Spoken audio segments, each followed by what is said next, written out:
बिस्मिल्लाहिर्रहमानिर्रहीम अस्सलाम वालेकुम। हमने अभी तक बेसिक्स ऑफ माइक्रो कंट्रोलर समझा, कंट्रोलर किस तरह वर्क करता है। और दूसरी चीज़ जो थी हमने ये समझी कि अगर कंट्रोलर के साथ एनालॉग इनपुट लगानी है तो वो कैसे लगेगी, और कंट्रोलर के साथ अगर हमने डिजिटल आउटपुट लगानी है तो वो कैसे लगेगी। यहाँ तक बेसिक्स हमारी क्लियर हो जाती हैं। इसके साथ साथ मैंने आपको वेबसाइट के बारे में, ऑर्डिनो की वेबसाइट के बारे में बताया, और उस वेबसाइट से आपको काफ़ी ज़्यादा मटेरियल या हेल्पिंग मटेरियल मिलेगा। मैं आपको इसकी और डिटेल भी बताऊंगा, लेकिन अब हम थोड़ा सा एडवांस वर्किंग में चले जाते हैं। तो पहली चीज़ आई कि फॉर एग्जांपल अगर मैंने ऑर्डिनो के साथ मोटर को कनेक्ट करना है, तो आपके पास जो मोटर कॉमनली अवेलेबल होती है जो ऑर्डिनो के साथ हम यूज़ करते हैं वो डीसी मोटर है। सही है ना। डीसी मोटर की अच्छी चीज़ ये है कि इसमें कोई पोलैरिटी नहीं होती, यानी कि अगर मैं इसकी ऊपर वाली पिन पे पॉजिटिव दे दूँ, नीचे वाली पिन पे नेगेटिव दे दूँ, तो ये एक डायरेक्शन में रोटेट करने लग पड़ेगी। इसी तरह ऊपर वाली पिन पे नेगेटिव दे दूँ, नीचे वाले पिन पे पॉजिटिव दे दूँ, तो ये दूसरी डायरेक्शन में रोटेट करने लग पड़ेगी। सही है। अब यहाँ पे ब्रेड बोर्ड की बात आती है, क्योंकि ब्रेड बोर्ड आपको आता है। तो ब्रेड बोर्ड में क्या है कि अगर हम ये जो लेफ्ट वाला हिस्सा, ये वाला हिस्सा देखें या ये वाला हिस्सा देखें, तो ये दोनों एक कंटिन्यूस फॉर्मेशन में लगे हुए हैं। ये एक को हम पॉजिटिव कह सकते हैं, दूसरे को नेगेटिव। इसी तरह इधर पॉजिटिव और इधर नेगेटिव, जबकि ये जो लाइन्स है ये आपस में पैरेलल में है। ठीक है। तो ये हमारे पास ब्रेड बोर्ड बन जाता है।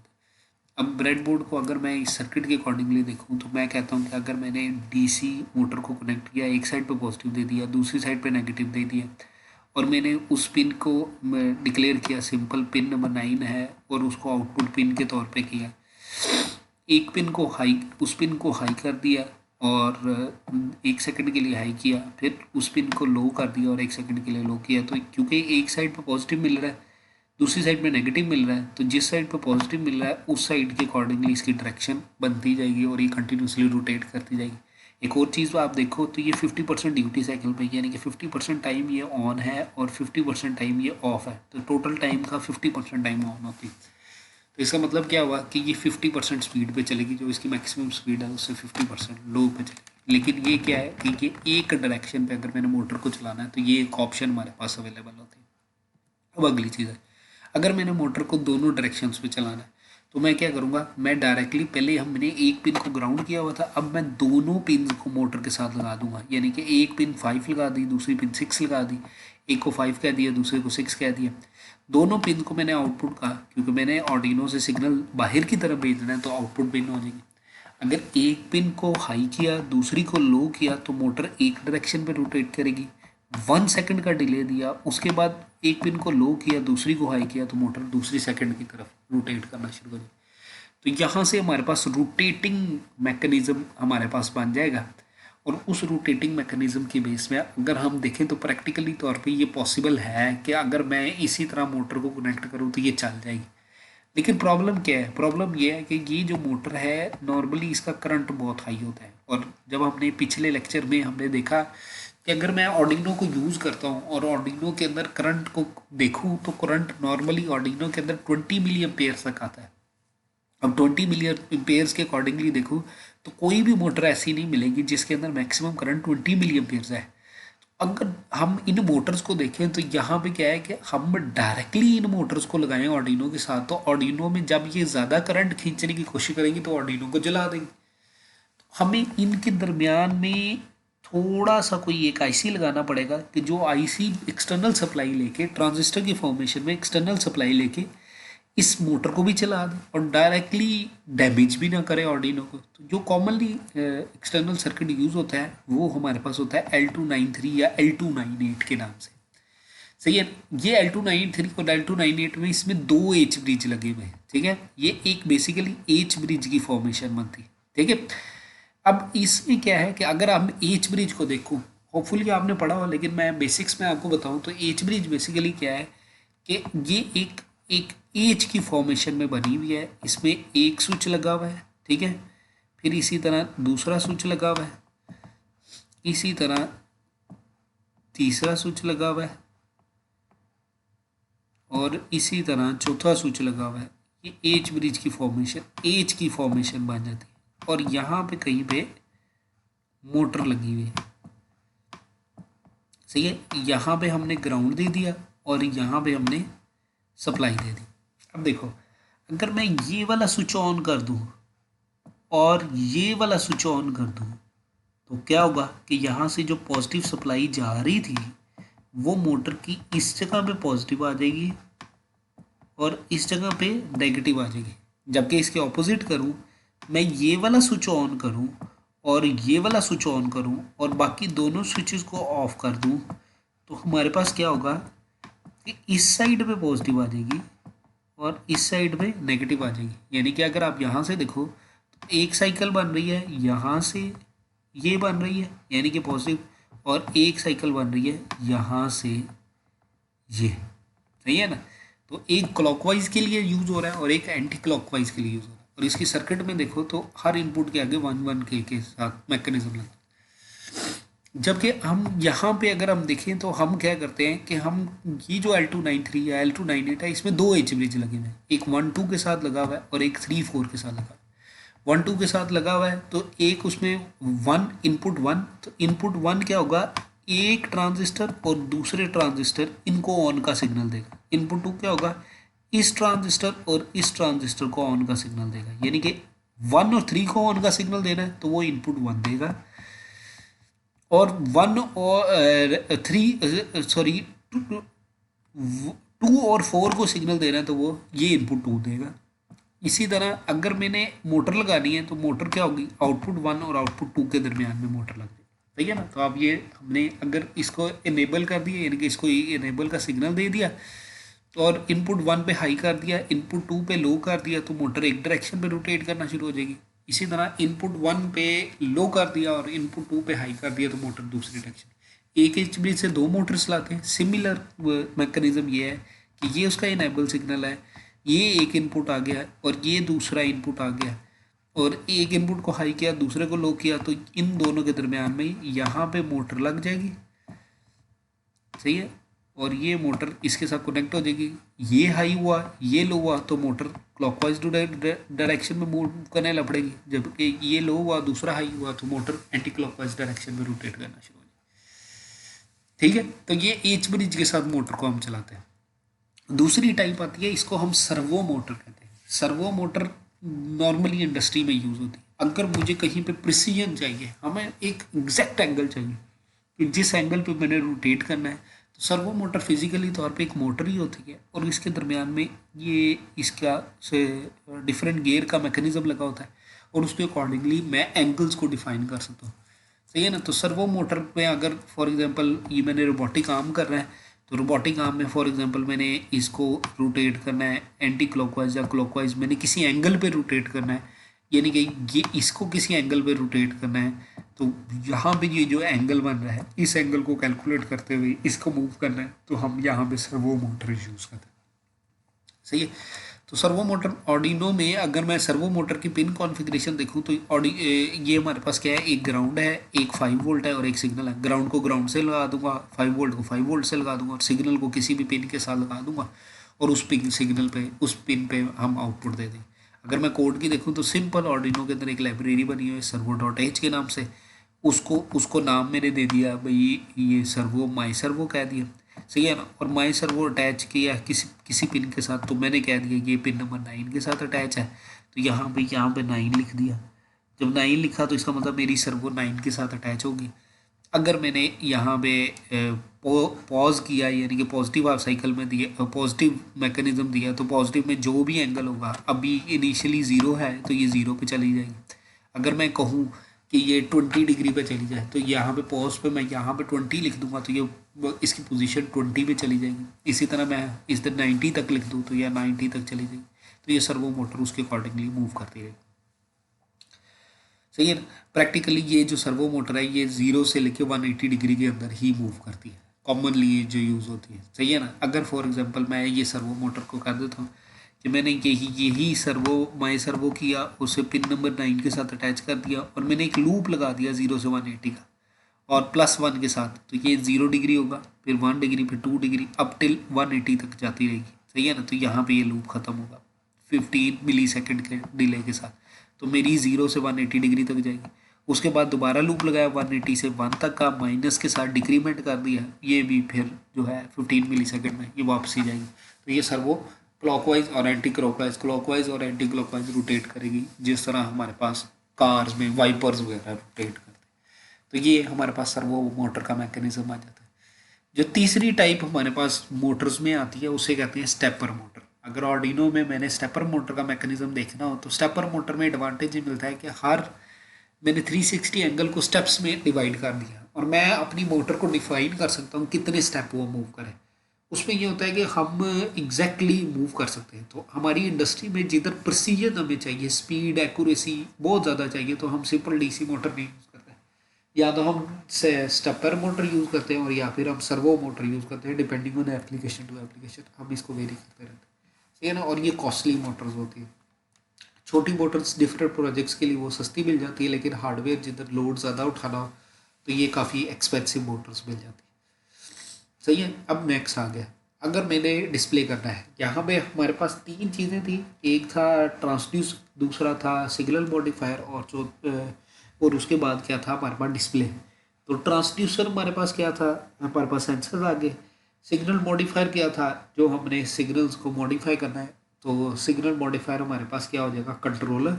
और आखिरी चीज़ डिस्प्ले, तो डिस्प्ले हमारे पास आ गया। डिस्प्ले हमारे पास जो कॉमनली एलसीडी यूज़ होती है वो 16:2 या 16:4 की होती है। 16 का मतलब अलग है कि इसमें इस लाइन में जो टोटल नंबर ऑफ वो अल्फ़ाबेट आ सकते हैं वो 16 आ सकते हैं, जबकि इसके अंदर दो लाइन्स हैं, ये लाइन 1 है और लाइन 2 है।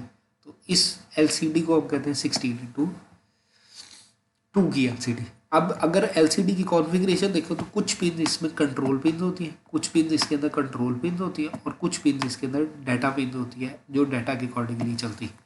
सही है ना। तो ये एलसीडी की पिन कॉन्फ़िगरेशन बन जाती है। अगर मैं इस तरह देखूँ तो ये हमारे पास एलसीडी है। अगर आप देखो तो यहाँ पे VSS है, VDD है, ये सप्लाई की वाली, ये आउटपुट है, फिर इस तरह रीसेट है, रीड राइट है, अनेबल है। फिर इसी तरह यहाँ पे देखो तो ये LED प्लस है, ये LED माइनस है। इसका मतलब मेरी जो है डिस्प्ले है उसके अंदर बिल्ट इन LED एक लगी हुई है जो उसकी लाइट दे रही है, तो वो प्लस और माइनस की फॉर्मेशन में आती है। तो यहाँ पे ये सारी पिन्स कंट्रोल पिन आ जाती है। इसके बाद DB0 से लेकर DB7 तक ये 8 पिन्स बनती है जो डिजिटल पिन्स है जिनको हम कनेक्टिविटी कहते हैं। तो बेसिक कनेक्टिविटी अगर आप देखो तो कॉमन प्रैक्टिस में आप ये 4 से लेकर 7 तक ये पिन्स को डायरेक्टली ऑर्डिनो के साथ अटैच करते हैं और बाकी कंट्रोल पिन्स का सर्किट बना हुआ है कि किस पिन को किस तरह अटैच करना है।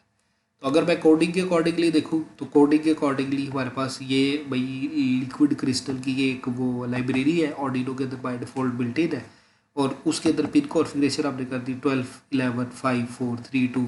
तो यहाँ पे 12 11 5 4 3 2 के अकॉर्डिंगली इसकी कनेक्टिविटी करते हैं। सही है। यहाँ पे आप देखो, यहाँ पे हमारे पास 2 लगी हुई है, 3 लगी हुई है, यहाँ पे 12 लगी हुई है, 11 लगी हुई है, इसी तरह हमारे पास 5 लगी हुई है, 4 लगी हुई है, उसकी कनेक्टिविटी के अकॉर्डिंगली करते हैं। सही है ना। 3 2 5 4 3 2 लगी हुई है, तो ये हमारे पास कनेक्टिविटी है। एलसीडी को हमने बिगेन किया 16:2। एलसीडी के अंदर डिस्प्ले हमने कह दिया, हमने कहा हेलो वर्ल्ड डिस्प्ले करें और वो हमारे पास एलसीडी में शो करवाना शुरू हो जाए। तो एलसीडी का ये डिस्प्ले आ जाता है। अगर मैं यही डिस्प्ले एलसीडी के अंदर यहाँ पे मैं लिख देता एनालॉग वैल्यू जो सेंसर की मेरी वैल्यू है, तो यहाँ पे सेंसर की वैल्यू आउटपुट पे आना शुरू हो जाती है। अच्छा, यहाँ पे मसला क्या आता है कि इसकी बहुत ज़्यादा पिन हो जाती हैं और यहाँ पे ज़रा सी कोई पिन ऊपर नीचे होगी तो ये एलसीडी नहीं चलती। अगर इसका सिंपल वे देखा जाए तो हमारे पास जो दूसरा मैकेनिज्म आता है इसे कहते हैं I2C, जो एलसीडी का कन्वर्टर होता है। यहाँ पे अगर आप देखो तो यहाँ पे अगर आप देखो तो ये LCM 16:2 11C यानी कि I2C IIC है, I2C इसे हम कहते हैं। तो ये कन्वर्टर है। अगर आप कन्वर्टर पे देखो तो ये जितनी भी पिन्स थी ये डायरेक्टली एलसीडी के साथ अटैच होगी, यानी कि एलसीडी की जितनी भी पिन्स थी वो डायरेक्टली इसके साथ अटैच होगी और बाद में आउटपुट में मिली 1 2 3 4। अगर आउटपुट में देखो एक ग्राउंड मिली, एक VCC मिली, एक जो है SCA मिली और एक SCL मिली। और अगर आप देखो तो इसका मतलब 2 pin control pin directly analog में लग गई और 2 पिन कंट्रोल पिन हमारे वो सप्लाई पिन होगी, एक VCC यानी कि 5 वोल्ट में लग गई और एक ग्राउंड में लग गई। तो इस तरह हमारे पास कनेक्टिविटी बड़ी इजी बन जाती है। यहाँ पे हमें कोई कन्फ्यूजन नहीं क्रिएट होती, बड़े आराम से 4 पिन लगाई तो मेरी एलसीडी की कॉन्फ़िगरेशन होगी। और यहाँ पे ये प्रैक्टिकली तौर पे ये आपको देखना पड़ेगा कि यहाँ पे ये दोनों कनेक्टेड होते हैं, ये शॉर्ट हुए होते हैं। ये अगर शॉर्ट नहीं होंगे तो ये कर वर्क नहीं करते। सही है। तो अगर आप इसका कोड देखो तो वो बाकी सारी चीज़ें इसको हम I2C की फॉर्मेशन में लिख देते हैं, तो ये लाइब्रेरी अलग से आ जाती है, लिक्विड क्रिस्टल I2C।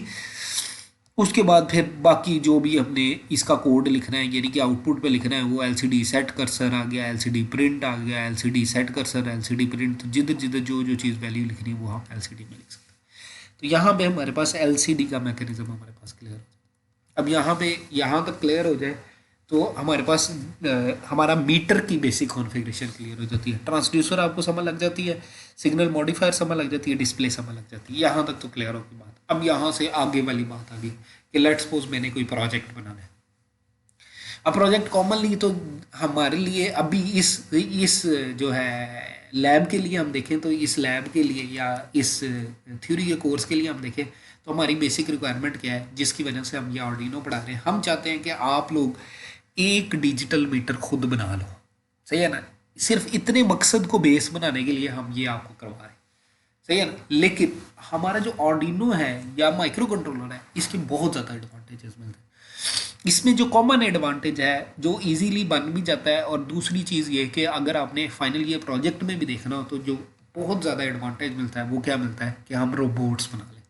तो रोबोट्स मल्टीपल टाइप के रोबोट्स होते हैं, एक व्हीलर रोबोट होता है और एक जो लेग रोबोट होता है। व्हीलर रोबोट नॉर्मली 2 व्हील का होता है, 3 व्हील्स का होता है, 4 व्हील्स का होता है, जबकि लेग रोबोट जो होता है वो फिर उसी तरह 2 व्हील्स की 2 लेग्स आ जाती हैं, 4 लेग्स आ जाती हैं, डिफरेंट किस्म के मैकेनिज्म। इसके अलावा क्वाडकॉप्टर वाली फॉर्मेशन आ जाती है, जो हेलीकॉप्टर वाली फॉर्मेशन आ जाती है। तो ऑर्डिनो से हम ये सारी की सारी चीज़ें इम्प्लीमेंट कर सकते हैं। ऑर्डिनो इतना आसान चीज़ है कि हमने छोटे बच्चों को भी करवाया था ना तो उनको भी समझ लगती थी, कोई बहुत बड़ी रॉकेट साइंस नहीं। तो अभी हम अगर देखें रोबोटिक्स में तो और रोबोट व्हीलर रोबोट को देखें तो डिफरेंट कॉन्फ़िगरेशन को देखें तो ये कॉन्फ़िगरेशन बनती है जिसे कहते हैं 3 व्हील रोबोट है, यानी कि एक मोटर यहाँ पे लगी हुई है, एक मोटर यहाँ पे लगी हुई है, और ये जो है ये फ्री व्हील है। अगर ये दोनों सेम स्पीड पे चल रहे हैं, यानी कि ये मोटर 1 और मोटर 2 सेम स्पीड पे चल रही है, तो ये कॉन्स्टेंटली मोटर यानी कि रोबोट जो है बिल्कुल सीधा ट्रैवल करता रहेगा। अगर इसकी स्पीड हाई है और इसकी स्पीड लो है, इसकी स्पीड हाई है और इसकी स्पीड लो है, तो ये एक डायरेक्शन पर रोटेट करना शुरू हो जाएगा, यानी कि ये हो सकता है राइट टर्न कर जाए। और इसी तरह अगर ऑपोजिट हो जाता है तो ये लेफ्ट टर्न कर जाए। तो ये हमें अगर मैं मोटर की कॉन्फ़िगरेशन में देखूँ तो कोड 1 यानी कि मोटर 1 का कोड अलग से लिखूँ, मोटर 2 का कोड अलग से लिखूँ, दोनों को एच ब्रिज से कंट्रोल कर लूँ तो मेरे पास ये रोबोट चलना शुरू हो जाए। अगर मैं 2 व्हील्स की बजाय 3 व्हील्स की बजाय 4 व्हील वाले मैकेनिज्म में चलूँ तो 4 व्हील वाला जो मैकेनिज्म बनता है इसमें अगर मैं कहूँ कि यहाँ पे ये 2 पॉइंट्स ऐसे बने जो फ्री व्हील्स हैं, इनको अगर मैं इग्नोर कर दूं तो जो 2 मेजर व्हील्स बनते हैं वो एक ये वाला व्हील बनता है और ये वाला व्हील बनता है। तो इसको हम मेन मैकेनिज्म में 2 व्हील स्ट्रक्चर ही कहते हैं कि इसमें भी 2 ही मोटर एक्टिव होती हैं। फिनोमिना वही का वही है, लेकिन ये फ्री व्हीलिंग है तो ये सिर्फ उसको चलाने के लिए यूज़ हो रही है। इसी तरह एक मोटर की स्पीड हाई होगी दूसरे की लो होगी तो एक डायरेक्शन में, और इसी तरह एक मोटर की स्पीड लो होगी दूसरे की हाई होगी तो दूसरी डायरेक्शन में। अगर दोनों की स्पीड सेम हुई तो ये डायरेक्टली फॉरवर्ड ट्रैवल करता है। अगर मैं 4 व्हील का मैकेनिज्म बनाऊँ तो 2 ऑप्शंस बनती हैं। एक तो मैं कहूँ कि भाई जिस तरह मैंने चेन वाला मैकेनिज्म कर रहा हूँ, जिस तरह ट्रैक वो होता है, तोप वगैरह होती है या ट्रॉलीज वगैरह होती है जिसमें 2 व्हील्स आपस में कनेक्टेड होती है, तो ये 2 व्हील्स आपस में कनेक्टेड किसी बेल्ट के साथ या चेन के साथ, इसी तरह ये 2 व्हील्स आपस में कनेक्टेड। मैकेनिज्म वही का वही है कि दोनों मोटर सेम स्पीड पे चल रही है तो फॉरवर्ड या रिवर्स चलेगा, एक मोटर हाई दूसरी लो तो राइट मुड़ जाएगा, दूसरी हाई तीसरी पहली लो तो लेफ्ट मुड़ जाएगा, उस तरह ये हमारे पास चलता है।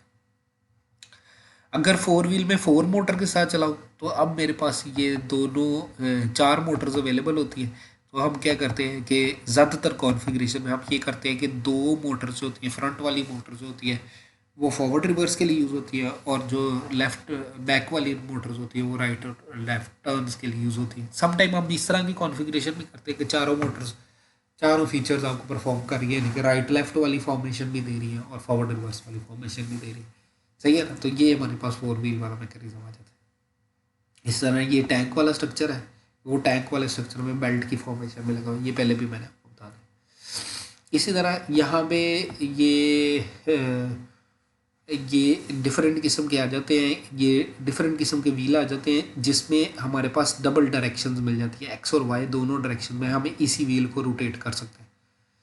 यानी कि अगर आप देखो तो इसमें ऑब्जर्व करो तो दो कलर्स बन रहे हैं, एक कलर अगर इस डायरेक्शन में है तो दूसरा कलर इस डायरेक्शन में है तो उसे, तो ये डिफरेंट, इसको हम कहते हैं होलोनोमिक ड्राइव। इसके अंदर क्या होता है, इसको इनको इन व्हील्स को हम कहते हैं ओमनी व्हील्स, और ओमनी व्हील्स में हमें हर किस्म का फीचर मिल जाता है। इसमें भी 3 व्हीलर स्ट्रक्चर भी होता है और 4 व्हीलर स्ट्रक्चर भी होता है। अगर आप देखो तो 3 व्हीलर स्ट्रक्चर ये एक स्ट्रक्चर है, दूसरा ये स्ट्रक्चर है, ये तकरीबन एक जैसे हैं। इसी तरह 4 व्हीलर स्ट्रक्चर में देखें तो एक ये स्ट्रक्चर है और एक ये स्ट्रक्चर है, तो इस तरह हमारे पास डिफरेंट ऑप्शन मिल जाता है। और नॉर्मली जितने व्हील्स होते हैं हर किसी के साथ मोटर लगी होती है और उस मोटर के साथ हम इस कॉन्फ़िगरेशन को चला सकते हैं। सही है ना। और इनमें दो किस्म के व्हील्स आते हैं, इनको ओमनी व्हील्स कहते हैं, इन व्हील्स को ओमनी व्हील्स कहते हैं, और इनको मैकेनम व्हील्स कहते हैं।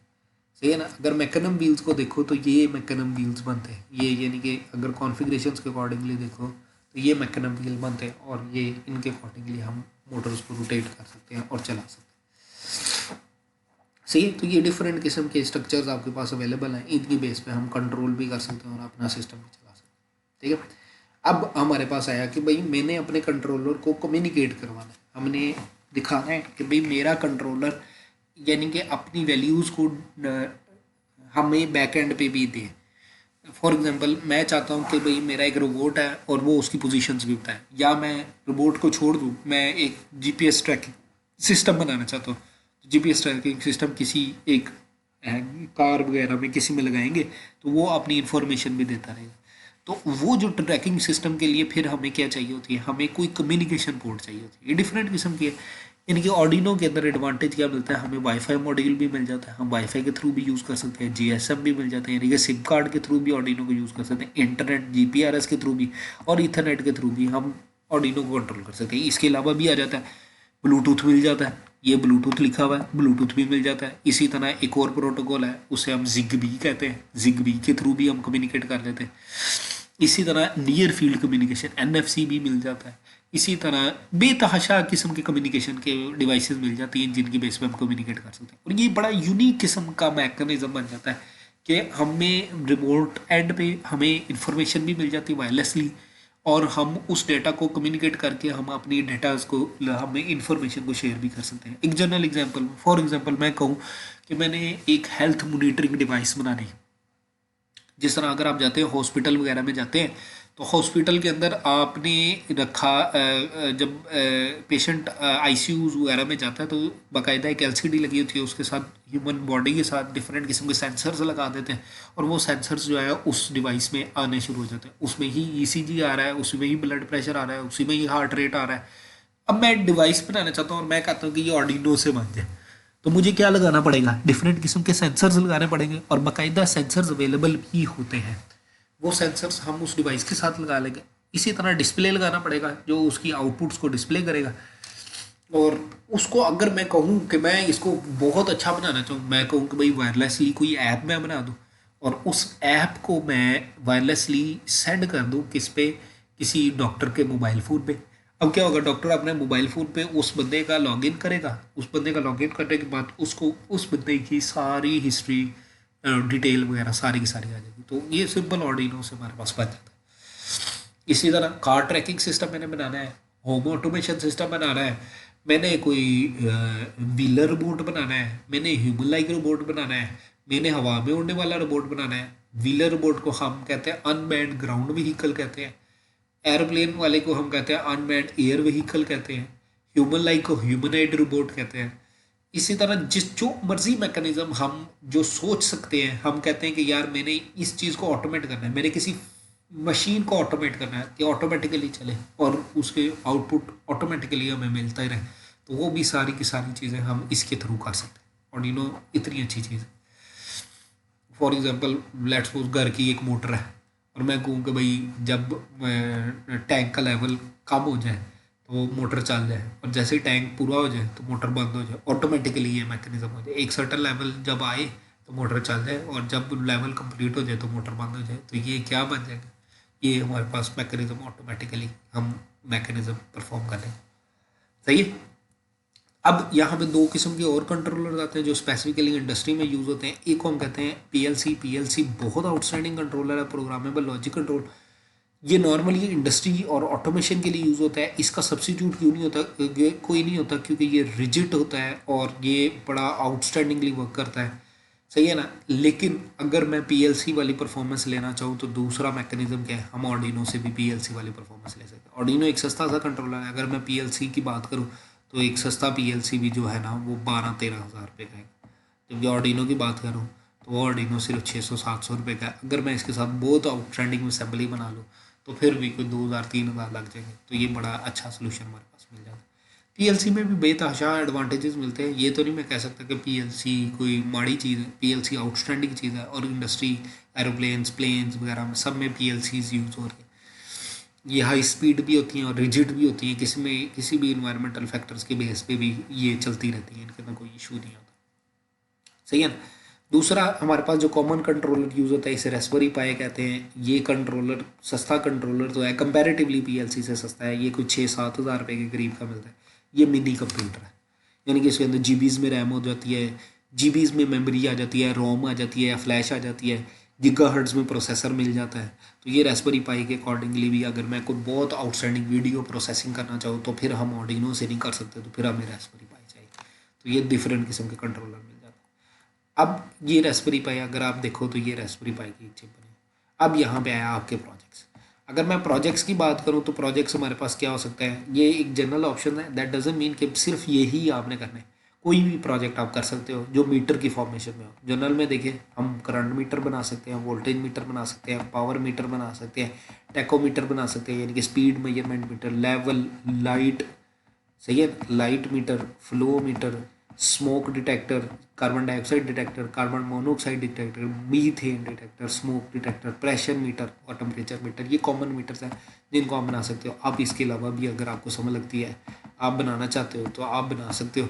जिस तरह मैंने आपको कहा डिस्टेंस मेजरमेंट का भी मीटर बनता है, तो ये एक छोटे से कॉन्फ़िगरेशन में आप बना सकते हो। अच्छी चीज़ क्या हो कि भाई कोई बहुत अच्छा आउटस्टैंडिंग प्रोजेक्ट बना। मुनासिब चीज़ क्या है कि आप इनमें से कोई भी एक मीटर को बेस बना लो और उसको अकॉर्डिंगली उसका डिज़ाइन बनाओ और उसके अकॉर्डिंगली उसे टेस्ट कर लो, सही है ना। तो ये दोनों चीज़ें हमारे पास आ जाती है, सही है। तो यहाँ तक तो ये प्रेजेंटेशन कंप्लीट हो जाती है। अब ऐसी है जिनको आपको बताना बड़ा ज़रूरी है। पहली चीज़ ये कि अगर मैंने यही मीटर बनाना है तो इस मीटर को मैंने कहाँ पे चेक करना है या इनकी कोडिंग की हेल्प मुझे कहाँ पे चाहिए, तो वो ऑर्डिनो की वेबसाइट से ही मिलेगी।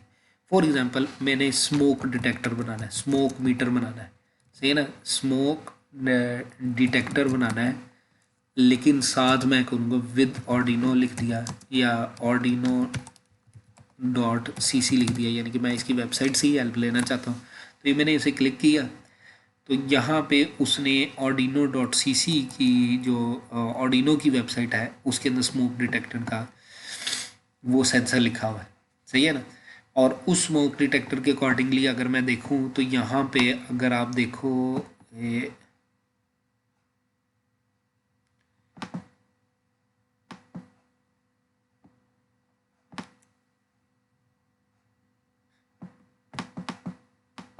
सही है, ये उन्होंने लिखी हुई है क्या क्या चीज़ें चाहिए। ये वो सेंसर है जो कॉमनली पाकिस्तान में अवेलेबल होता है, ये उसकी पिन कॉन्फ़िगरेशन है, ये उसकी, ये हमारे पास पिन कॉन्फ़िगरेशन, ये उसकी कनेक्टिविटी में उसने डिटेल दी हुई है, ये उसका कोड है जो अगर आप लेना चाहो, ये बज़र है, अगर स्मोक डिटेक्ट होती है तो वो बज़र बोल जाएगा, सही है ना। और उसके अगेंस्ट आप इसकी कोडिंग कर सकते हो, ठीक है ना। इसकी उसने पूरी डिटेल लिखी हुई, सही है। ये एक अगर आपको मिल रहा है, सही है ना। अगर मैं इसको छोड़ देता हूँ, फॉर एग्जांपल मैं कोई और मीटर बनाना चाहता हूँ, मैं कहता हूँ वोल्टेज मीटर मैंने बनाना है,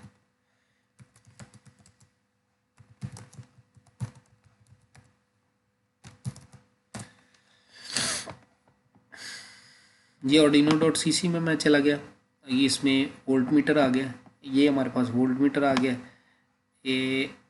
ये उसने डिफरेंट किस्म की ऑप्शन दी हुई हैं, उसके अगेंस्ट ही उसका कोड दिया हुआ है। और ये आपके पास ये कॉन्फ़िगरेशन में हमारे पास वोल्ट मीटर बना है, सही है। मैंने करंट मीटर बनाना है, ये मैं आपको आसानी के लिए बता रहा हूँ, लेकिन बेहतर ये है कि जो है ना आप कोई यूनिक किस्म का मीटर बनाओ ताकि आपको एक आपको समझ भी लगे, और दूसरी चीज़ ये है कि आप जो है काफ़ी कुछ उसमें से सीख सको। तो ये छोटी छोटी चीज़ें, आजकल फ्री हो आप, कोई बहुत ज़्यादा काम नहीं है, नो डाउट आपने लेक्चर ऑनलाइन सुनने होते हैं और उसके अकॉर्डिंगली आपने असाइनमेंट क्विज़ वगैरह भी करने होते हैं। तो अभी ये आपकी असाइनमेंट है कि आपने मुझे बताना है कि आपकी क्लास में कौन कौन सा बंदा क्या क्या मीटर बना रहा है। कोशिश ये करनी है कि हर बंदा यूनिक मीटर बनाए, यानी कि सेम मीटर्स ना बनाए। तो ये देखो, ये हमारे पास करंट मीटर है, सही है। अब यहाँ पे बात आई कि इसको मैंने टेस्ट कैसे करना है और यहाँ पे इन इक्विपमेंट को मंगवाना कैसे है। तो जो पाकिस्तान में वेबसाइट है जिधर से मंगवाया जा रहा है, ये एक holo.org, ये एक वेबसाइट है। सिर्फ ये वेबसाइट नहीं है, इसके अलावा भी आप लिख सकते हो, कोई भी वेबसाइट आप लिखो। For example let's suppose ACS712 है, एक सेंसर है जो करंट को मेजर करने के लिए यूज़ होता है। मैंने लिखा करंट सेंसर लिख दिया और साथ मैंने लिखा इन पाकिस्तान, सही है ना। तो अब मैंने जब इसको लिखा इन पाकिस्तान लिखा, तो ये डिफरेंट किस्म की वेबसाइट आपके पास अवेलेबल हो जाएंगी जो पाकिस्तान के अंदर जो डिफरेंट वेबसाइट ये फैसिलिटी प्रोवाइड कर रही हैं। उन वेबसाइट के अंदर जिस तरह ये देखो, इन स्टॉक एक वेबसाइट है, सर्किट.pk है, मेगाशॉप.pk है, सही है। इसी तरह इलेक्ट्रो नेशन.pk है, EPRO.pk है, फिर eco.pk है, दराज.pk है। कुछ चीज़ें ऐसी हैं जो दराज पे भी मिल जाती हैं, तो आप किसी भी चीज़ से ऑनलाइन शॉपिंग कर सकते हो। यहाँ पे तो इनके लिए क्योंकि हॉलोड बंद हो गई है, तो वो कह रहे हैं कि हम सिर्फ बायोमेडिकल से रेलिवेंट सामान भेज रहे हैं, इसके अलावा कुछ नहीं भेज रहे।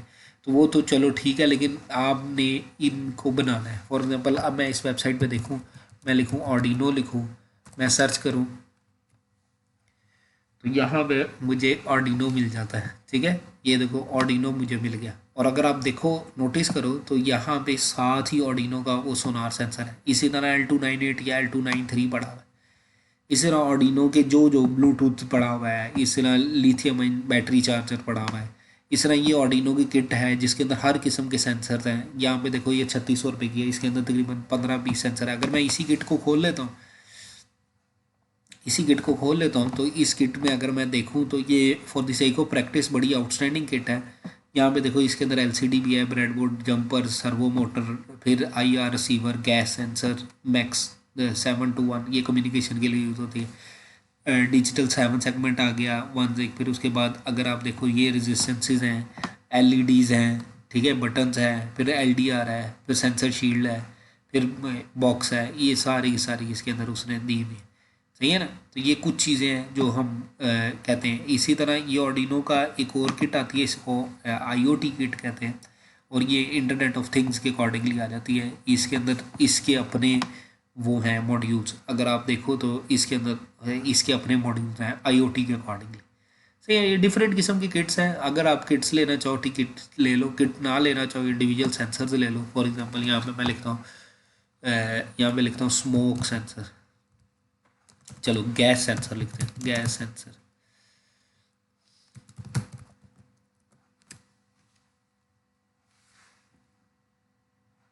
सही है। तो ये यहाँ पे अगर आप देखो तो ये सेंसर है, ये MQ2 सेंसर है, MQ135 है, कार्बन डाइऑक्साइड सेंसर है, MQ9 है, कार्बन मोनोऑक्साइड सेंसर, MQ4 है, गैस मीथेन सेंसर है, सही है ना। इसी तरह MQ7 है, ये भी कार्बन मोनोऑक्साइड और कोल गैस की है। फिर इसी तरह ये LPG है, MQ5 है, MQ6 है, MQ3 है, सही है ना, ये अल्कोहल है। फिर हाइड्रोजन गैस सेंसर है, सही है। फिर उसके बाद ये स्मार्ट गैस डिटेक्टर, इसको हम छोड़ देते हैं। तो ये डिफरेंट किस्म के सेंसर हमारे पास अवेलेबल है। फॉर एग्जांपल यहाँ पे मैं लिखता हूँ सॉइल मॉइस्चर। तो सॉइल का मॉइस्चर मेजर करने के लिए ये सॉइल मॉइस्चर सेंसर है, ये हमारे पास सॉइल का मीटर है, ये सॉइल का मॉइस्चर मेजर करने के लिए डिफरेंट किस्म के। तो आप डिफरेंट किस्म के ऑप्शंस आपके पास अवेलेबल होती हैं। इन ऑप्शंस की बेस पे आप डिसीजन ले सकते हो आपने क्या करना है। अब यहाँ तक तो कोई मसला नहीं है, अगर आपके पास कोई इशू ना हो और ये आपके पास सामान आ जाए। ऑनलाइन ऑर्डर करना है, ऑनलाइन ऑर्डर करके ये आपको सामान डिलीवर हो जाएगा, कैश ऑन डिलीवरी, जिस तरह दराज पे हो रहा है उसी तरह। हाँ, इन केस अब ये हार्डवेयर नहीं अवेलेबल होता है, ये एट दी एंड प्रोजेक्ट आपने हार्डवेयर पे देना है। लेकिन अगर इन केस आपके पास हार्डवेयर नहीं अवेलेबल होता, तो सेकंड ऑप्शन हमारे पास मिलती है कि भाई अगर बेसिक लेवल का हार्डवेयर के बगैर बनाना है, तो ये सिमुलेटर है जो मैं अपलोड कर दूंगा गूगल क्लासरूम में। ये सिमुलेटर है, अगर मैं इस सिमुलेटर को खोलता हूँ तो ये अगर आप देखो ये कंप्लीट ऑर्डिनो का सिमुलेटर है जो शो करवाता है कि ऑर्डिनो का कोड किस तरह वर्क करेगा और उसकी आउटपुट क्या आएगी। सही है। इसके अंदर आप वो हर वो कोड जो ऑर्डिनो में चल रहा है वही कोड इस पे भी चला सकते हैं। सही है। तो इसके अंदर आप फॉर एग्जांपल ब्लिंकी का कोड चलाना है, मोटर का कोड चलाना है, आपने वैसे डिस्प्ले करना है, एलसीडी का डिस्प्ले करना है, तो हर चीज़ इस सिमुलेटर के अंदर अवेलेबल है। आप अपने अपने कोड को वेरीफाई कर सकते हो इस सिमुलेटर के अंदर। सही है ना। अगर आप यहाँ पे देखो तो यहाँ पे अगर आप सिमुलेटर को देखते हो तो ये ऑर्डिनो बना हुआ है और ऑर्डिनो के साथ ये डिफरेंट किस्म की आपके पास है 1K पीजो सर्वो मोटर, सही है ना, पल्स फंक्शन जनरेटर, ये एलईडी वगैरह जिस तरह आपके पास मैकेनिज्म। सही है ना। एक जनरल कोड यहाँ पे लिखा हुआ है। यहाँ पे देखो काउंटर है, काउंटर को इनिशियलाइज किया 0 पे, काउंटर को काउंटर +1 कर दिया और यहाँ पे हमने एक वो लूप लगा के उस लूप के अकॉर्डिंगली मैंने काउंटर +1 करके इसको चला दिया। ठीक है। अगर मैंने यही कोड चलाया है और इस कोड को मैं यहाँ पे रन करता हूँ तो मेरा ऑर्डिनो काउंटर के अकॉर्डिंगली ये दे रहा है, ये काउंट हो रहा है कंटिन्यूसली। अगर मैं इसे बंद कर देता हूँ और मैं काउंटर की बजाय यहाँ पे मैं इसको +1 की बजाय यहाँ पे -1 कर देता हूँ और यहाँ पे इसको हम स्टार्ट कर लेते हैं 1000 से, तो अगर मैं इसको अडॉप्ट करता हूँ तो अब क्या हो जाएगा, अब मैं कोड को एग्जीक्यूट करता हूँ तो ये 1000 से माइनस वाली साइड पे चला जाए। तो ये मेरी मर्ज़ी है कि मैं किस तरह कोड लगाता हूँ। अब यहाँ पे देखो तो ये आपके पास है कि आपने किस पिन को किस तरह इनपुट देना है और उसके अकॉर्डिंगली आप उन पिन्स के साथ आप कनेक्टिविटी करके उसकी आउटपुट्स को देख के उसके आउटपुट को देख के यहाँ पे आप उनकी वैल्यूज़ को देख के भाई कौन सी एलईडी लगानी है, किस पिन के साथ लगानी है, इस एलईडी को किस पिन के साथ लगाना है, इस तरह 5 वोल्ट किधर देना है, पल्स किधर देनी है, मोटर को किस पिन के साथ लगाना है, सर्वो मोटर को किस, क्योंकि देखो सर्वो मोटर में एक पिन होती है तो यहाँ पे एक पिन है, यहाँ पे PWM की पिन है, यहाँ पे इनकोडर की पिन है या डायरेक्शन की पिन है। तो ये डिफरेंट किस्म की आपके पास हो जाती है। पीजो ये जो हमारे पास बजर्स वगैरह हो जाते हैं, इस तरह ये रेजिस्टेंस आ गई, पुश बटन्स वगैरह आके, तो पुश बटन के अकॉर्डिंगली आप उनको प्रेस करें तो वो उसके अकॉर्डिंगली आ जाते हैं। ये सीरियल ट्रांसमिशन के अकॉर्डिंगली आपके पास आ गए। तो कुछ बेसिक लेवल का कोड आप इधर भी टेस्ट कर सकते हैं। बेस्ट वे क्या है कि आप इसकी बजाय प्रोटियस को यूज़ करो और प्रोटियस में आप ऑर्डिनो का सिमुलेटर करोगे तो वो सिमुलेटर के अकॉर्डिंगली प्रोटियस में भी ये चल जाएगा, पूरा पूरा कोड विद मोटर विद आप अपनी सिमुलेशन कर सकते हैं। ठीक है। Thank you. अल्लाह आपके लिए आसानियाँ अता फ़रमाए और आसानियाँ खल्क़ खुदा में तकसीम करने की तौफ़ीक अता फ़रमाए। जज़ाकल्लाह। दुआ में याद रखना।